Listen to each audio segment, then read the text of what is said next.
Hey everyone, and welcome back to the vlog. So on August 24th, I went to the Corvettes at Carlisle event to get some first-hand experience with my future 2020 Corvette. It's an annual event in Carlisle, Pennsylvania, which showcases Corvettes of every generation. It was going to be a little while until the CA Tour would stop by a location near me, and I was too excited to wait 3 months, so I wanted to finalize my order as soon as I could. So just in case if you did order one, I'd highly recommend seeing it in person before you finalize your build to avoid any regrets on your specs or anything like that.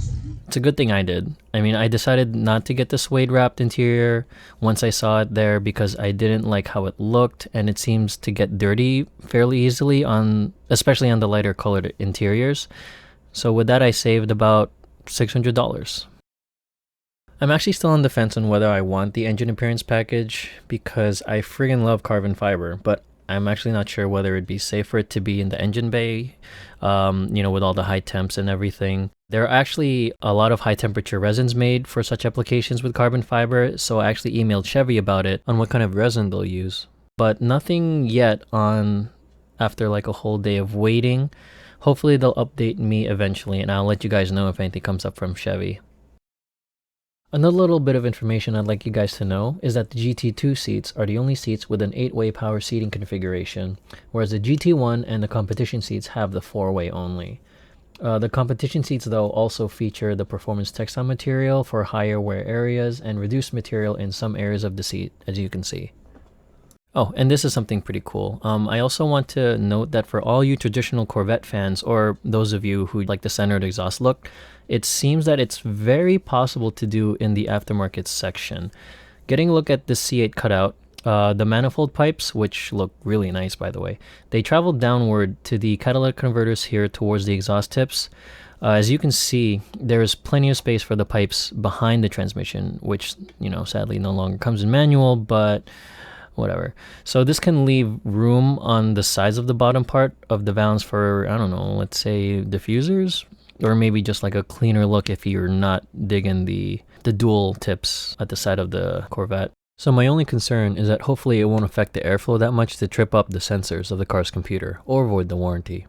Especially when, there's rumors going around that it's not going to be as easily tunable as, past generations of the Corvette.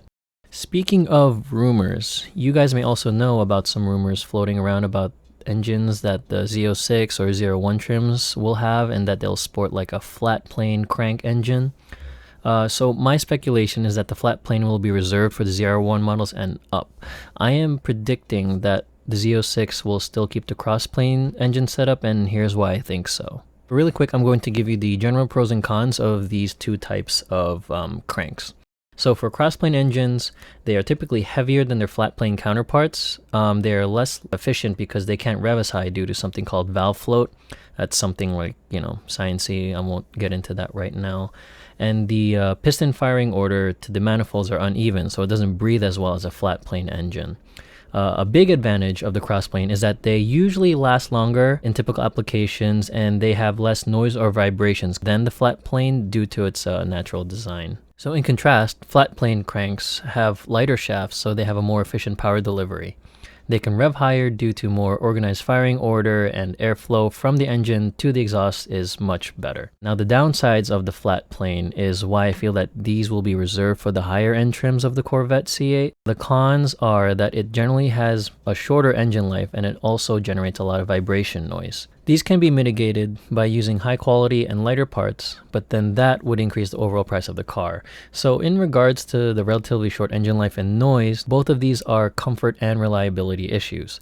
The Z06 is a powerful street monster and also a great platform for the track out of the factory. But customers looking to buy the Z06 will still be using it on the streets a large amount of the time as well. So most people would like a comfortable ride with less noise or vibrations coming from the engine. I'm thinking that there will be a good possibility of a forced induction variant of the LT2 V8 planned for the Z06.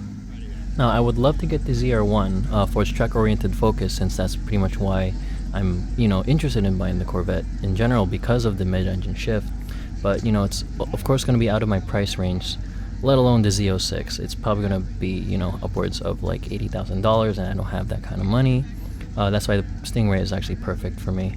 But the Stingray, with its performance on paper, is already a good choice, but we'll see once I take it to the track.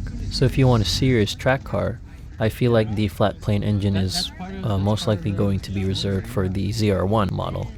I had a lot of fun at my first time at Corvettes at Carlisle. There's lots of vendors at the event where you can get a good amount of information and deals from. In the evening, they actually have a downtown street fair, and I have a couple of clips of it, and I'm going to show you right now. What is up, everyone? It is now post Corvettes at Carlisle. It is 8 o'clock in the evening, and no, it's not.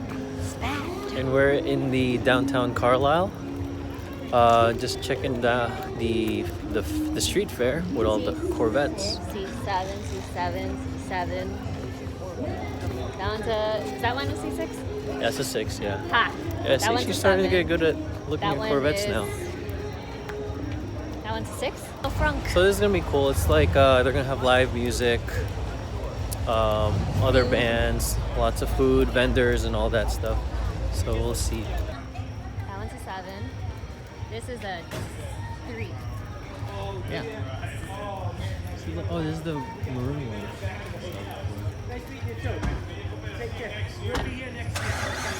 Oh my god.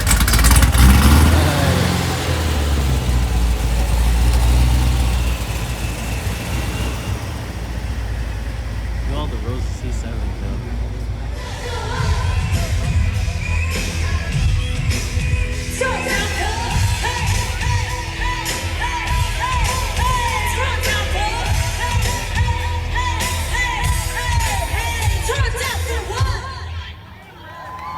So that's all I have for now, everyone, and thank you for tuning in. If you liked the video, please don't forget to like and subscribe, and let me know your thoughts down in the comments. Once again, I hope you find this information useful in helping you decide on your future Corvette C8. See you guys all next time.